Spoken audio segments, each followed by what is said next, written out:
Did you notice that throughout this passage, the wife of Potiphar was doing everything she could to seduce and be with Joseph? And that was the very thing that she accused him of doing to her. Friends, this is not an uncommon or rare practice. Oftentimes, whenever one is lying or falsely accusing someone of something, it is that exact same thing that they themselves have done or struggle with. For example, when a man or woman is cheating on their spouse, it is highly common for the cheater to accuse the non-cheating spouse of adultery because they themselves are paranoid of getting caught or feel terrible of what they have been doing.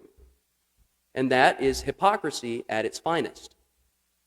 Nothing makes me more upset than being falsely accused of something.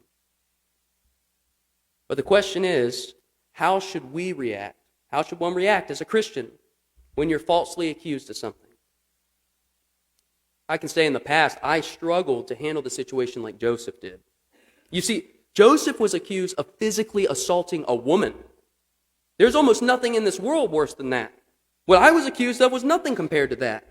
To be falsely accused for such a thing as that would have to be the most devastating, embarrassing, anger-inducing thing imaginable for me.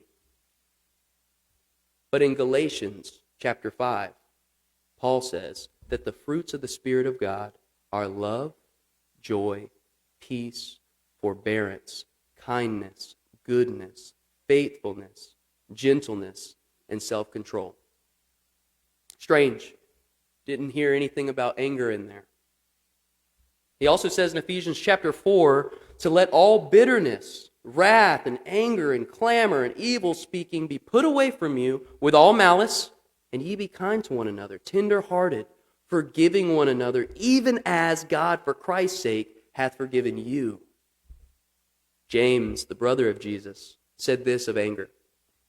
Know this, my beloved brothers, let every person be quick to hear, slow to speak, slow to anger. For the anger of man does not produce the righteousness of God. And what about Jesus himself? What do you think he thinks about us getting angry with others? Do you think that when he was falsely accused and being put on that cross that he had a right to be mad? Don't you know he had the ability to crack open that sky and have an army of angels smite every single person there at Golgotha? And yet, he was obedient to the Father's will. And he showed love and mercy, asking the Father to forgive them, for they knew not what they were doing. So now ask yourself, do we as Christians have a right to hang on to anger?